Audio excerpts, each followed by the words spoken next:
군 인권센터 소장은 삼청교육 때 한번 교육을 받아야 되지 않는 사람입니다.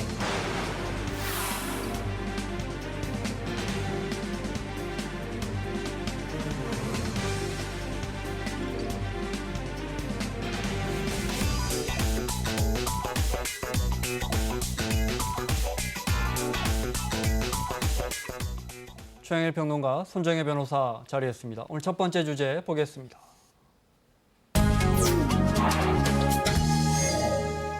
독도 인근에서 추락한 소방 헬기, 지금까지 2명의 유해를 찾았고 여전히 5명 찾고 있습니다. 또 지난 주말 KBS가 이 헬기 사고에 KBS의 직원 한 명이 이 헬기 사고의 영상을 갖고 있는데 이걸 늦게 경찰에 제출했다, 이런 논란도 있었는데 구체적으로 살펴보겠습니다.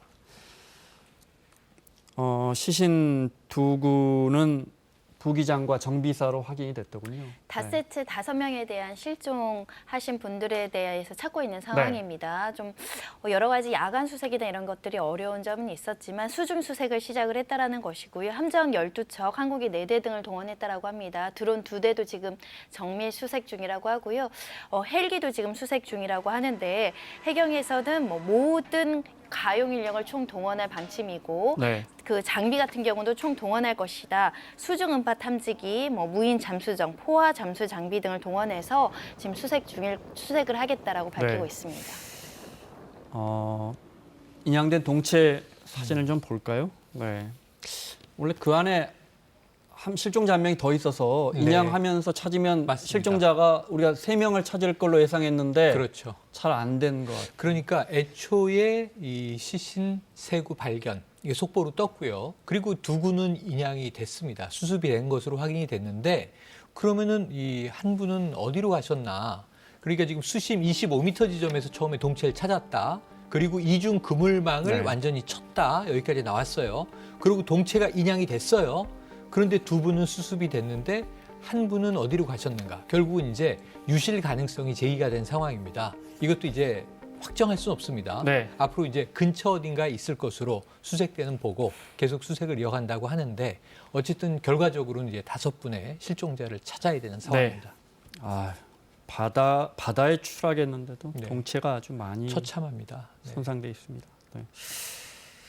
사고 당일 상황이 몹시 안 좋았다는 게 전문가들의 견해입니다. 특히나 바다에서, 그것도 밤에 적어도 비행을 해서 환자를 운송한다는 건 매우 위험한 일이다. 저희 KBS 항공1호기 조정하는 김성훈 기장의 설명 들어보겠습니다.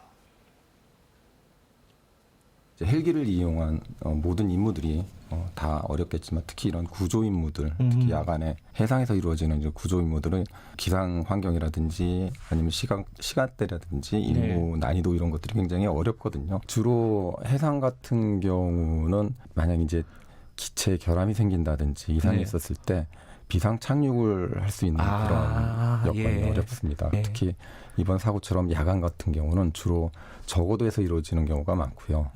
사람을 구조해야 되는 그런 임무들 특성상.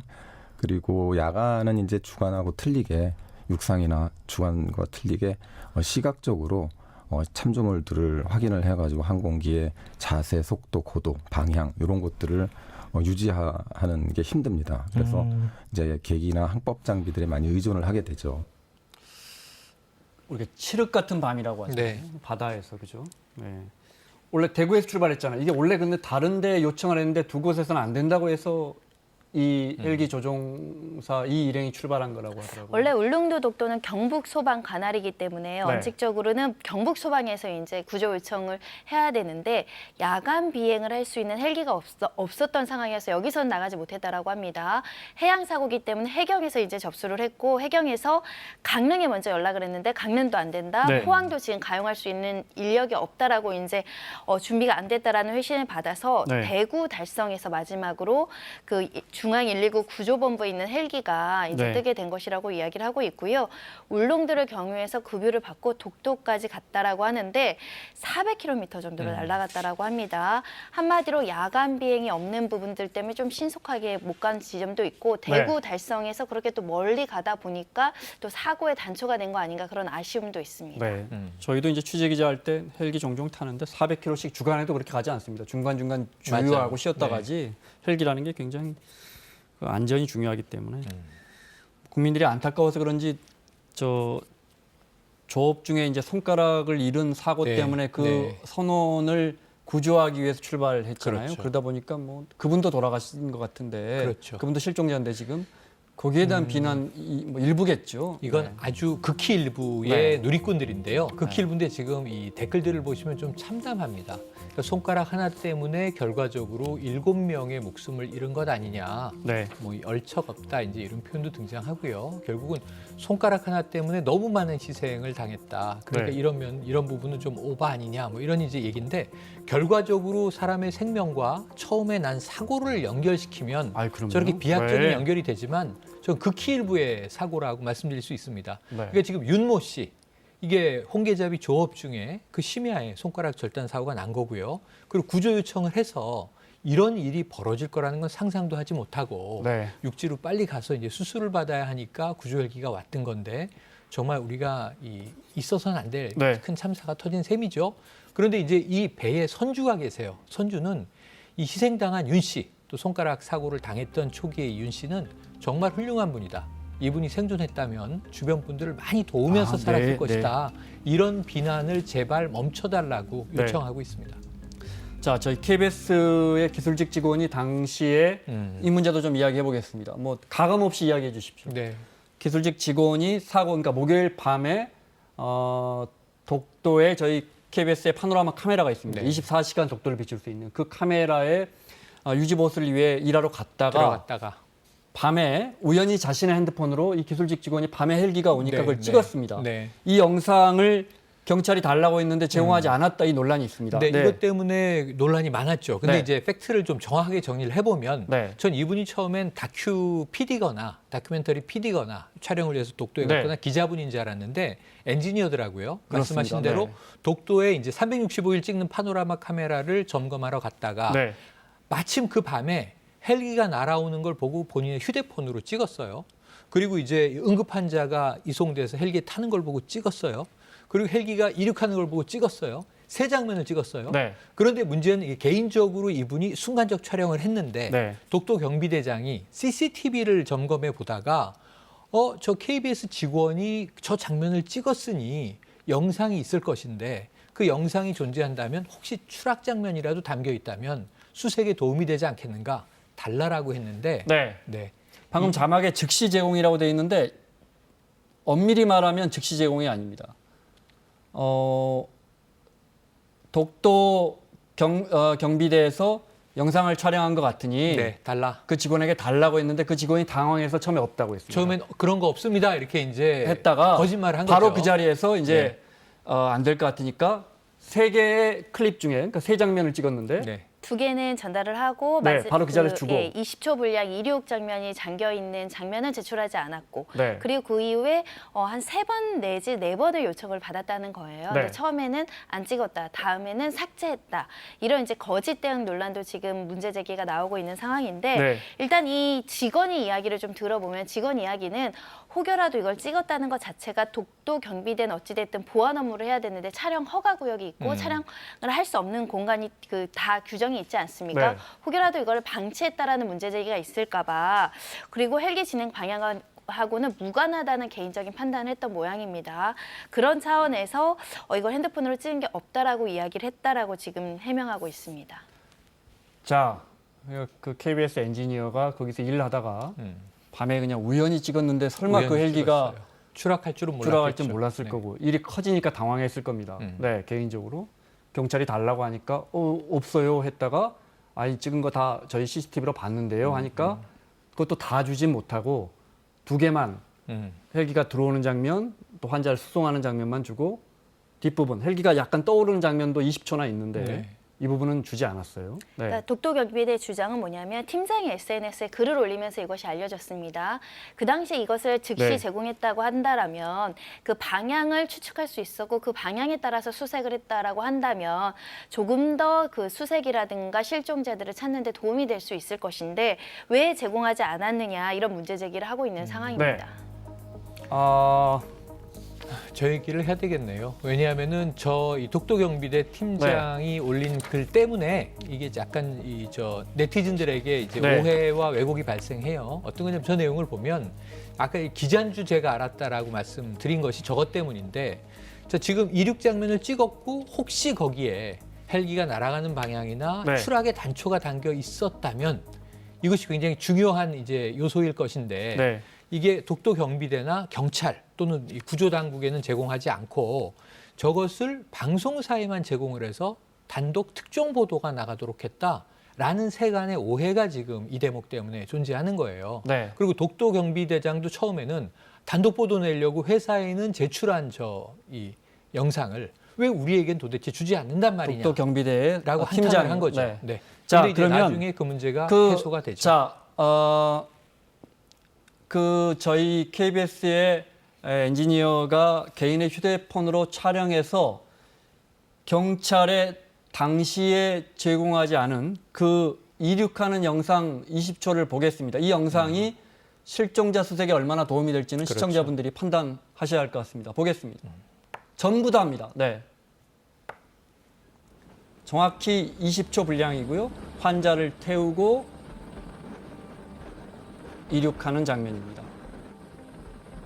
네. 이렇게 이륙 끝까지 다 보겠습니다. 네, 20초를. 네.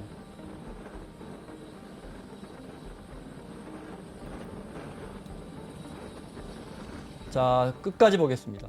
자, 여기까지 찍혀 있습니다. 네. 그런데 물론 분명한 건 네. 저 영상까지 그냥 제출했으면 이런 그렇죠. 오해나 이런 오해 사단이 여지가 안 났을 없었겠죠. 텐데 네. 이 직원이 매우 당황했던 것 같고 네. 또 만에 하나 진짜 저 영상을 보고 실종자를 수색하는데 이만큼이라도 조금이라도 0.1%라도 도움이 됐을 됐다면. 수도 있으니까요. 네. 네, 그런 부분은 분명하게 아쉬움이 남습니다.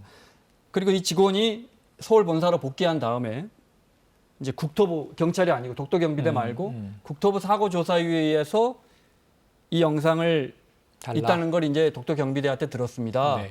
주세요 하니까 그때서야 이제 세 개를 다 그렇죠. 주기로 하고 회사에 뒤늦게 보고를 하는 거죠. 그렇죠. 그러니까 네. 사흘이 지난 상황에서 네. 정부에도 제공이 됐고 회사도 그때 안 겁니다. 그래서 결국은 저는 처음에 이분이 기자였다면 이렇게까지 일이 꼬이지 않았을 것이다. 우리 김앵커님도 기자시지만 보도국하고 상의를 했다면 이걸 경찰과 정부에 즉시 제공하면서 아마 보도에도 나갔겠죠. 그런데 문제는 KBS도 이것을 단독 특종 보도라고 했는데 당일 밤에 나간 게 아니에요. 찍은 날 밤에 나간 게 아니라 네. 사고 사흘 후에 주말에 나갔고 그리고 이제 그 보도가 되는 시점에 정부에도 풀 버전이 다 제공됐고 네. 그런데 지금 안타깝게도 마지막 세 번째 클립이 이 상공으로 헬리포트에서 상공으로 그대로 수직 상승하는 장면만 20초가 담겼고 물론 나중에 기술을 어디로 잡는지는 전문가가 판단할 수 있을지 모르겠습니다만 안타깝게도 이 바다를 향해서 날아가는 장면까지는 들어있지가 않았습니다. 보도하는 과정에서 저희 보도국도 그 영상을 입수하면서 혹시 경찰이나 정부에 분명하게 이런 영상이 물어봤더라면 도움이 되든 안 되든 제공됐던가. 제출됐는지 이런 부분을 확인하고 보도했더라면 더 이게 사실은 여론의 지금 여러 가지 비판적인 시각은 있지만 그 개인 직원으로서는 업무 외적인 일이죠. 본인이 해야 될 본연의 임무하고 다르게 우연하게 촬영된 사진을 만약에 보도부의 어떤 기자의 신분이나 이런 신분이 있었다고 한다면 네. 여러 가지 보고 체계가 작동을 해서 내부에서 정리해서 정의가 됐을 것인데 엔지니어인 기술 직원들이 가서 찍다 보니까 이것이 이 보도의 중대성이나 심각성이나 신속성이 있었는지를 제대로 판단하지 판단하지 못한 부분이 있습니다. 그래서 법적인 문제가 아니라 어떤 도덕적인 윤리적인 문제를 이야기를 하는 분들도 계신데 현재로서는 저걸 제공하지 않아서 수색이 늦어졌다. 네. 단언하기는 좀 어려운 측면들도 있고 개인이 사적으로 촬영한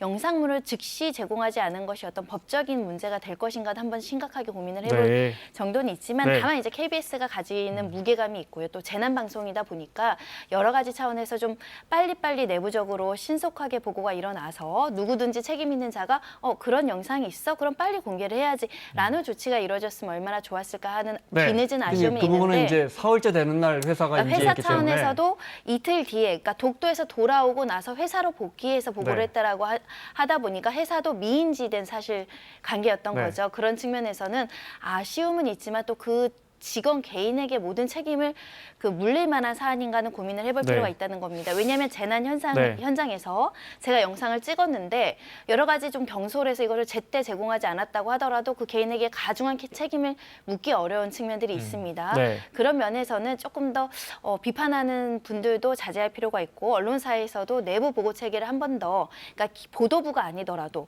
재난 현장에서 어떤 업무를 그렇습니다. 취득한 영상에 네. 대해서는 좀 절차를 마련할 필요가 있습니다. 그 촬영한 엔지니어 직원 입장에서는 나는 진짜 개인 핸드폰으로 내가 뭐 다른 자연 환경 찍듯이 찍었는데라고 하지만 그 엔지니어 직원도 국민들 보기에는 언론사의, 공영방송의 네. 직원이고 공영방송 직원으로서 해야 할 의무가 있었는데 그런 부분이 다소 간과된 것 같습니다.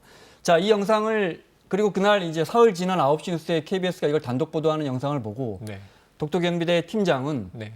그거 봐라, 나한테 분명 영상 다 줬다고 해놓고 하나가 더 있었지 않느냐라고 그렇죠. 화가 났을 거예요. 그렇죠. 그리고 댓글을 올리는데 그런데 또 그 댓글에 또 이런 표현이 나옵니다. 네. 헬기 진행 방향 영상을 제공하지 않고 촬영하지 않았다고 거짓말. 수십 명이 이틀을 네. 잠 못 자는 동안 네. 다음 날 편히 주무시고 나가시는 것이 네. 단독 보도 때문입니까?라고 이제 비난을 한 거죠. 이 부분이 있고 또 다른 부분은 수색 작업이 잘못돼서 헛수고했다라는 이 영상이 네, 없어서 네. 제가 그 부분을 발췌하고 싶었는데 네. 그러니까 그 부분이 없다고 그 영상 때문에 수색 작업이 헛수고가 됐다고 하는 네. 표현이 나오면서 국민들은 그 영상에 추락 장면이나 이런 오해가 게 왜곡이 됐죠. 오해가 그래서 커지는 제가 전달받은 SNS에서의 글도 네. 일종의 전달된 글들도 아니 그때는 KBS 기자가 찍은 영상에 헬기 추락 장면이 담겨 네. 있다더라 하는 카더라 통신이 많이 퍼졌어요. 근데 지금 여기서 정리가 됐지만 마지막 상공으로 수직 이륙하는 장면까지 20초 끝.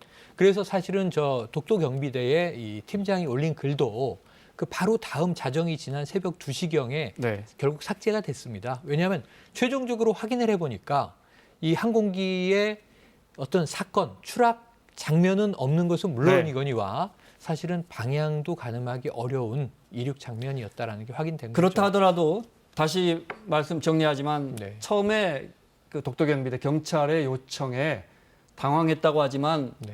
없다고 한 부분 또 2개만 제출한 부분은 분명히 아쉬운 아니, 전 부분이고 팀장님의 저 분노는 충분히 네. 이해가 돼요. 그러니까 왜 있으면 있다고 얘기를 하고 제공하면 네. 별것 아닌 걸 확인하고 기술을 저쪽 방향으로 잡았네. 마지막 끝. 거기서부터 그럼 우리는 이제 수색을 합시다. 하고 끝났을 텐데 네. 이 부분에 대해서 뭔가 있다고 기대하는 심정 때문에 근데 결국 근데 또 이제 하나는 이거죠. 네. 이 보도용으로만 제공하는 것 아니냐라는 또 네. 오해가 저기서 발생이 됐던 거죠. 한 2번의 네. 오해 때문에 많은 국민들이 좀 혼동을 일으켰던 지점인 것 같습니다. 사고 추락 지점에 대한 건 물론 저 영상이 조금 더 도움이 될 수 있겠지만 네. 독도 경비대장이 직접 추락 장면을 봤기 때문에 네, 어느 그렇습니다. 지점에 추락한 거는 맞습니다. 300m 지점에 추락을 했는데 인근에서 뭐 그렇다고 해서 저 영상이 전혀 도움이 되지 않는다고는 볼 수 없을 겁니다. 네. 자, KBS의 공식 입장을 좀 보겠습니다. 네.